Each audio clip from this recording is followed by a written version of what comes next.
Kaloka ang New Orleans Pelicans dahil ang forward na si Herb Jones gagawing sentro. At Kyrie Irving gustong maglaro para sa Team USA. Pero bago yan, Los Angeles Lakers naghahanap pa ng isang big man na idadagdag nila sa kanilang kupunan.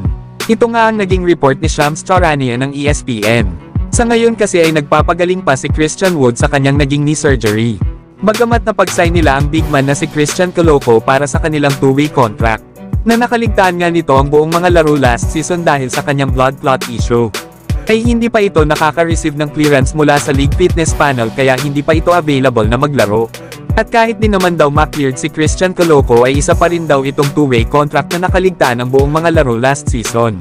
Kaya kailangan daw ng Lakers ng agarang solusyon para makakuha ng isang sentro.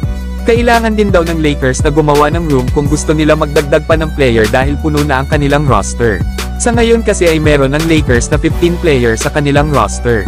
At malapit na nga rin silang lumagpas sa kanilang second apron. Kaya kung gusto daw ng Lakers na makakuha ng player kagaya ng isang unsigned center katulad ni Bismack Biyombo, ay kailangan daw nilang gumawa ng salary dump trade. Pero mas magiging madali daw para sa Los Angeles Lakers na kung mag-aantay sila hanggang December 15 para kay Jonas Valanciunas. Magiging eligible na kasi ito sa trade matapos niyang mag-sign ng kontrata sa Washington Wizards sa free agency nitong off-season.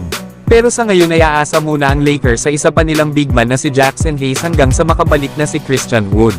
Pero mga idol, kahit maging healthy pa itong si Christian Wood at payagan na ng NBA na makalaro na si Christian Koloko, ay gusto pa rin ni JJ Redick at Rob Pelinka na kumuha ng isang sentro para makasama nila Anthony Davis at LeBron James. Alam kasi nila na ito ang isang area na kakailanganin ng kanilang kupunan pag dumating na ang playoffs. Lalo at makakaharap nila ang mga kupunan ng OKC Thunder, Dallas Mavericks, Minnesota Timberwolves at Denver Nuggets.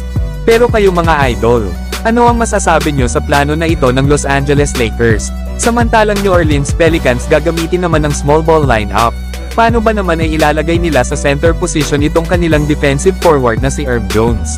Makakasama niya nga sa frontcourt itong si Zion Williamson. Alam naman natin na umalis na si Jonas Valanciunas sa kanilang kupunan at nag-sign nga ito ng kontrata sa Washington Wizards nitong summer.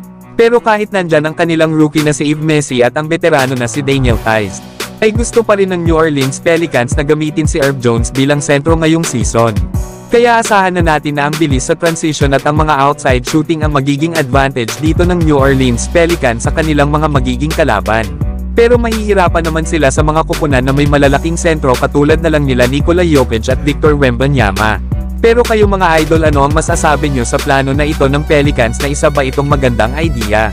Samantalang Kyrie Irving gusto na pangunahan at sundan ang mga naging yapak nila Kobe Bryant at LeBron James nang pangunahan nila ang Team USA.